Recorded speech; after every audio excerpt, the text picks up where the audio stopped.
Painting and freehanding designs on miniatures seems to be one of those techniques reserved for the most adept of painter, right? Wrong. By following the hints and tips in this guide, anyone at any level can paint cool markings on their miniatures. I'm Peachy, and this is Peachy Tips. Cheers. I've got tea. Honest, look, there's tea. I'm not going to pour it too much. Now, as a young lad, I always looked through the old publications and saw how those miniatures were painted and thought, that's kind of just reserved for super talented human beings, which I'm clearly not one of. But as years have gone by and I've learnt lots and practiced and just experience in general, I found that actually anyone can do it. It just requires practice, and if you're like me, super lazy techniques. And that is what I'm going to partake today and pass on to you is Peachy's super lazy techniques when it comes to painting markings and freehanding designs. So, markings, let's crack on. Now, before we begin, I just said let's crack on. That's a lie, but you get me. You're going to need a couple of things, stuff that you might find around the house. A paintbrush is going to be one of them. So this guide is predominantly aimed at using a paintbrush, masking tape and sponge. If you have those three things, great. You can do most of it with a paintbrush, but it will just take longer and be a little bit harder. But if you've got masking tape and sponge, that's going to speed the whole process along, which is the whole point of this video really, is finding easy ways to paint those markings. So it doesn't matter what size kind of masking tape you got. I got mine, the masking tape I've been using in this video, from Amazon. It was like a bundle of 3. It's quite thin, which is useful when you're trying to do certain stripes and chevrons and stuff. So I'll link that in the description, so check that out. But yes, let's begin by painting some markings on our miniatures. And I'm going to start with something easy. And I'll start with some shield designs, nice and flat, a little bit rounded here and there. And then we're going to go up to more difficult levels. I say difficult, more complex, maybe, to help you out, basically, when you come to like painting vehicles and stuff. Right, markings, let's do it. As always, we need to get some base coats on the shield. I'm going to do all the shields with a red base coat. Just get a couple of coats on there. Make sure it's nice and opaque. And then all I'm going to need is some masking tape. As you can see here, I've got a selection of shields, different shapes and sizes. And now all I'm going to want to do is mask off the area I want. So I want a half design here. So I'm just going to mask off one half. There's a little bit shed, but I'm not fussed about that. And then I'm going to get my trusty sponge. And I'm going to start dabbing on some inner light. Now this is going to give it a bit of a mottled effect, but that's fine because I want that. I want it to look a bit battered and chipped. So just work your way along. Make sure you cover most of it. Now, as you can see here, I'm not happy with that because it's not quite centre. So I'm just going to move my masking tape along a little bit and then just dabble it back on just to make sure I have got a nice half sort of design there. And if needs be, use a brush just to tidy up. And then voila! Now you can see there's a little bit of bleed there, that's fine, you do get that, no matter how much you push it down, you will get a bit of bleed. And to help camouflage that, I'm just going to get some pure red and do some sponge chipping on the edges so it looks a bit chipped, and also do that around the middle bits as well, so then it kind of hides that fact that there's been a bit of bleed. And a paintbrush will do that as well and get some nice extra little flicks and chips. I like to mix up a bit, use some dark grey as well to represent like some deeper damage if you like. Fairly straightforward, just a bit of masking tape and some sponging. So the other one is to actually use the masking tape as the void. So I want a red stripe. So what I'm going to do here is I'm going to get some of that inner light, just dabble either side. And then hopefully, once I have got all that dabbled on, just work your way around. There we go. Got a nice stripe in the middle. Great for space beam markings. Very minimal effort. Got a bend here. Very similar, just a bit of masking tape either side. And again, you can use a brush, but I prefer using a sponge. That's just optional. You don't have to. You can use what you want. Again, a bit more bleed there, but that's fine. I can always turn that to chipping if I need to. And as I just said, get some red on there, some pure red, and then just make that look like chipping. If you use a brush, you might get a bit more bleed. Not entirely sure, but I've always used sponge because I find it just gives it a nice finish for battered, chipped looking shields. Again, you can either use a brush or use sponge for your battered chipping on the edge. So this design is pre-sculpted, so makes it a bit easier. Sometimes you'll get that with some models. So I'm just going to pick out those areas that I want one colour, so it's a quarter design. So I'm going to use a brush here for one side, or 1/4. A couple of coats. It's a good paint, this inner light, it covers really well. Or the other option, like I'm doing here, is just sponge it. And again, if you don't go all the way to the edge, it looks a bit like chipping and just a battered old shield. So a couple of options to follow there. Again, it'll be a bit mottled, but that's fine. And then I'm just going to get some grey. I've got some dark grey here. I'm just going to run that into the recesses just for a wash. Helps define those edges a bit more as well. And then I can use that for chipping as well. Again, just scratches. You could use sponge. I prefer to use a brush. Just do some red bits as well. Show some like as if it's been painted red initially. And if you've gone a bit overboard like I did, use some yellow to tidy up. Now, doing freehand designs by hand, that's a bit more tricky. If you don't have access to masking tape, then you will have to do it the old-fashioned way. A lot of this is done by eye, so I initially draw a line, and then after that, I will broaden it out a little bit, and then do an extra coat or two, just so I'm happy with the design. Again, you can always add a bit of red if you think it's a bit wobbly on one side, but actually, I was happy enough with that. I'm just doing a couple of coats. But then if you think, well, that side looks a bit more wobbly than the other, you can just go in with some chipping. Like I've said in previous videos, that's just a really good way of camouflaging. Again, you can do that with a sponge, or you can do that with a brush. I'm just using a brush. And then if you need to, just throw some definition. I'm only doing this really so you can actually see the red design a bit better. So going around the edge with a bit of dark grey, doing some chipping with some dark grey, and then just picking out that rim, the actual shield, just so you can appreciate the actual design a bit more. Again, this was done with a brush, no masking tape or sponge. And there we are, a couple of basic shield designs using either masking tape or a brush. So the next one, this is for more challenging markings. So if you want chevrons or checks, stay tuned for this. This is like your next step level. So again, this is by eye. You could do this with masking tape if you want to. I'm going to do it by eye on this particular one. I think that's because I'm more comfortable with it and I've got the muscle memory. Again, some lines will be thicker than others. So I just do my initial sort of lines or we're marking out, and then I broaden out or thicken out with a couple of extra coats of yellow. And again, if you find some lines a bit thicker than others, get some red, thin them down a bit. And that is usually the case of a lot of painters, is they do it by eye and they make some mistakes and they fix them with a bit of paint and camouflage it with some chipping. Yay, that's the best way. Of course, just get a bit of like dark grey on there as well, just to really add to that effect. And there we are, some chevrons. Now this one's a bit more tricky. I thought I'd cover it, doing some checker patterns. I've zoomed in really close as well so you can appreciate how horrible that paint job looks like in a macro lens. But hey, you get a better view of what's going on. So I'm just giving myself a bit of a grid here, just doing some fine lines. Well, I say fine lines, they don't look particularly fine right now. And then once I've worked out my grid, just do your checker pattern. Sometimes you might forget and then do like the wrong colour next to it, but luckily I didn't make that mistake this time around. I've done it before though, and I've missed or jumped to a square. It does happen. And then once you've done your red, you can then go back in with some yellow.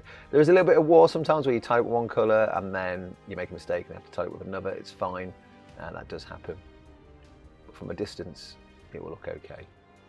Again, you can see I'm just like going with a bit of red and yellow here. And then if you want to add some chipping, well, that's a big chip. That's probably a bit too much, but hey, it's small. It's a tiny shield. And there we are, checker pattern. Not the best, but it will do. So next up is to do freehand markings. So the best advice I can give here is try and break it into shapes. Here for the flames, I am doing a couple of S's initially for my flames. So if I do a couple of S's, again, muscle memory is required here, a little bit of practice, have a test model. Once I've done the S, I can then broaden that out a bit to start to look a little bit more like a flame design. Again, it's quite a thinned down version of the paint, so I'm using molten lava here. It's quite thinned down, but that's fine because I can then add a few more coats later on once I'm happy enough with the design. Work your way around until you're fairly certain that that's the flame design you want. Do some extra flicks, then start getting those extra coats on. Again, I'm not so bothered about the trim here, so I'm doing this in the base coat stage, well, certainly on the shoulder pad. This is a test model, so it has had some highlights here and there. A couple of little extra embers, if you like, little flame embers. And again, a couple more coats. Work your way around, just make sure you're happy with the design. Again, if you splodge here or make mistakes, don't worry, because I'm just gonna get some black out now, a bit of matte black, and then just tidy up those flame designs. And that's a great thing. And if I find that my blacking out is done a little bit more than I wanted to, then I can just go back in with some orange as well. That's the great thing. But yeah, recommend doing it in the base coat stage before you start shading. And then just tidy it around the edges, like so. And there we are, we have a flame design. Now, if you're a patron, You will get exclusive content, which is going to be me showing you how to paint a clone trooper of the 332nd Battalion, which are the Ahsoka ones with the cool orange faces. Really useful, actually, if you paint any kind of white armor, to be fair. And also Wrecker. I got hold of the Bad Batch, and I just wanted to paint Wrecker. He's got some cool face markings as well. And again, if you want to paint the rest of the Bad Batch, follow that guide. However, for this video, I will be covering the markings on both the clone trooper and Wrecker. So it's time to do the Ahsoka markings themselves. So what I'm going to do here is break all these into triangles. So I'm going to start off with quite a broad triangle on one side. Again, there is some fine detail work here, a bit of muscle memory, a bit of practice. It's a triangle coming down from that central bit. Do the same on the other side as well. And then I'm doing a little triangle coming in on one side, just down that middle part. Again, it's not accurate. You know, there's going to be a few splodges here and there. I can tell it with some white later on that's a little bit offset there, as you can see. And then I'll do another little triangle on the side. And then if I need to, just thin out that strip. But really, again, it is just using shapes to help me out without trying to like just freehand it all, trying to make that pattern with a line. And I've got a couple of diamonds or dots or squares. You can make them into diamonds, obviously, by just cutting back in with some orange like I'm doing here. And of course, if you make mistakes on that central strip, what do you want to call it, ridge on the helmet, you can do that as well. And then with all the markings done, all of the tidying up done, I'm now going to coat in Soul Blight Grey. So moving on to Wrecker, we're going to start off first by picking out that white marking on his face. So there's obviously some, this is great because the markings are already sculpted for you. So all you really need to do here is just keep it in the lines. Doesn't matter if you don't. Just working your way around. I have to do a couple of coats here as well, just to make sure it's got some decent coverage, especially around that face mask. Initially I painted the whole thing white, and then I realised actually I need to do a whole load of it black as well. So I get some matte black in there and kind of do the gaping maw sort of design that he's got going on with his face marking. I love Wrecker's face marking, it's so cool. So you got some black on there. So I was happy with that. It was then a matter of doing the little tusks that come either side, which are also really cool. Again, doesn't matter if it's a bit of a wishy-washy effect, and don't forget the teeth at the top as well, because if you're making mistakes here, you can always cut back in with some black to tidy up those tusks, which is kind of what I'm doing here. So I did think they were a bit too broad or big, and those dots, those rebreather dots, those breathing holes don't help. And again, just go back in, tidy up with some white if you need to. Then the red markings, again, these are all pretty much sculpted for you, so you just look for some reference and yeah, just pick them out. Working your way around, you've got the neck bit as well. That Clone Force 99 marking is already sculpted, so I just made sure I use the edge of my brush here to try and pick out that design. Then I'm just going to drop in a bit thin down, drop in a little bit of white into the 99 symbol, so that really helps punch it out. And yeah, he looks amazing. I love Wrecker. So we've covered shields, we've done some like face markings, a little bit of freehand. So what we're now going to do is scale up a little bit and do it on some larger surface area, like a bit of scenery and a vehicle, and some clever use of a gaming token to help you get certain shapes. So let's crack on with larger things. So for some chevrons on an old Zone Mortalis board, I'm just going to get some masking tape, and a lot of this is going to be judged by eye, try and get the same thickness going along. It's not going to be accurate 100%. I mean, I could sit there for hours doing it, but it's rudimentary, right? It's the Underhive, they're not going to be bothered about it making it 100% accurate. Neither am I. So I'm just going to get that in, judge it by eye, happy enough with that. And then I'm going to get some inner light, or the yellow, and then just sponge that on. Really heavily sponge it on. There will be a bit of bleed, but I'm okay with that. I made my peace with that because it's almost like it's been spray painted on, and then it's just a matter of moving all those strips. Some places, some of it's a little bit thinner than others, but you know what? I'm happy enough with it. I like it. It looks great. Another option for some markings, some really simple way, is to get a colour on the actual area you want it to, like if this is on a tank or a piece of scenery. Get a rough idea of what, because I want to do a circle here. So I'm going to do a bit of yellow. Going to get myself a cunning tool, which is a token. I'm then going to blue tap that to the area I painted yellow. I know the yellow obviously bleeds around the side, but that's fine because I'm going to coat this over with paint in a minute too. Like now, get some pure red. Obviously, this is a sacrificial token. I've got plenty. I've got a lot of Warcry sets. I'm okay with that. I'm just going to dab around and then just start working my way around. Again, I imagine they've spray painted this on, they've done the emblem. You might need to do a couple of extra coats near where that yellow obviously is a bit starker, but once it's dry, just do a second coat, third coat if you need to. Or some more fine detail with a smaller sponge. And then it's just a matter of peeling off the token once it's all dry, and the blue tack of course. And you got yourself pretty much a rudimentary circle, which for a tank or scenery kind of looks right. And then just sponge in for a bit of chipping if you want it to look a little bit more battered. Really straightforward way, just use some tokens to help you out. Another option for like markings, let's say you want a more geometric shape like a triangle, something more angular, then just mask off with a nice scathing symbol. We've got to get a scathing symbol in there somehow, and then just again, sponge it. Again, you can use a brush. I'm always reluctant to use a brush because sometimes I just find if it's too thin down, it will leak underneath the masking tape. The masking tape can only do so much. And there we are, peel it off. Got myself pretty much a decent triangle. Again, if you're doing tanks, got lots of markings, it's perfect for that. Now, markings like stripes on something that's really angular or awkward, like it's got a handle in the way. So I masked off earlier with 2 bits either side. I just used the edges of the actual armour there, and then I had to just feed this central bit through. It wasn't 100% accurate, so I had to keep like fiddling around with it a bit. You will have to do that.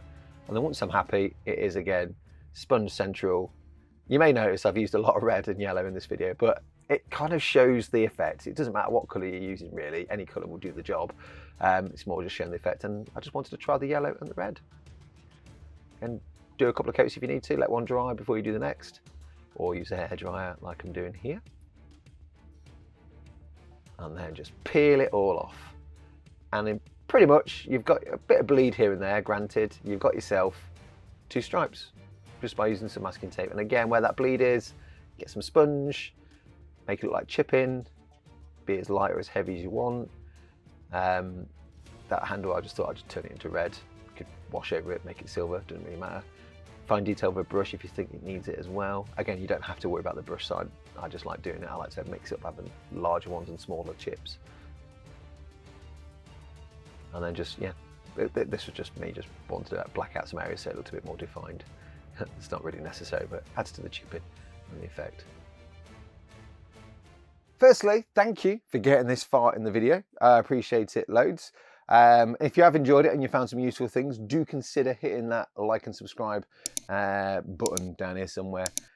Really appreciate it, really helps. And also, if you've got some really cool, useful ways of doing your own masking off and your own markings and stuff like that, do drop them into the comments as well, because not only myself, but I'm sure there's plenty of other people out there that would love to hear it. Now, just a quick disclaimer, all the methods and techniques used in this video are going to be useful for a lot of things, but there's always going to be that one time where it's just not going to work, either because there's loads of elaborate detail or it's just really tricky. If that's the case, try not to overcomplicate it, keep things simple, and you can always come back to it at a later time when your skill set has improved.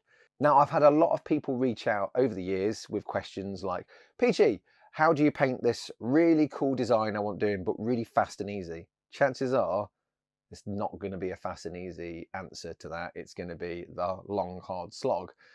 So do bear that in mind when you are trying to like break things down into shapes like we've talked about, or using masking tape or whatever. Sometimes some designs that you want to do, let's say lamenters and a heart, that is just time, bum in the chair, sitting down and getting good at doing checks and getting good at doing freehand and being prepared to make those mistakes and correct them.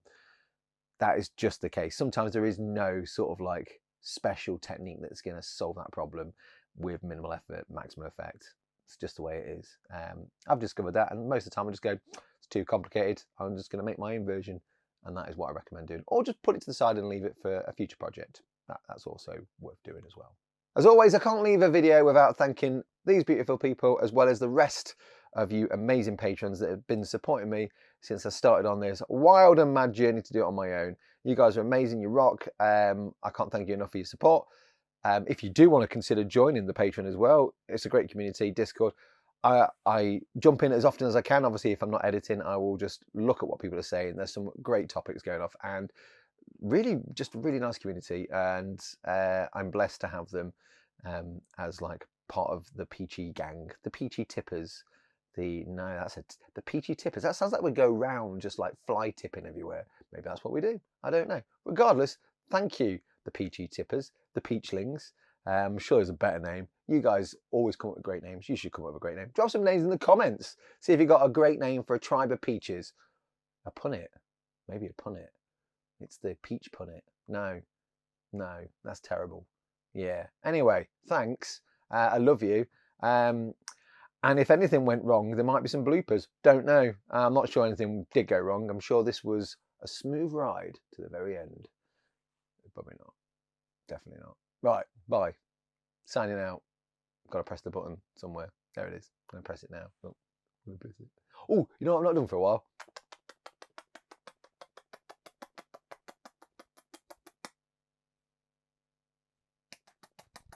Words, where are you? Where are you? Where are my words? I've gone too far. Oh my days, Peachy. Where are you? Well, I don't know where my words are. Oh, there they are. I found my words. I found them, everybody. Don't panic. I've got this. I found them. Right. Blah, blah, blah, blah, blah, blah. So now we're going to incorporate these methods.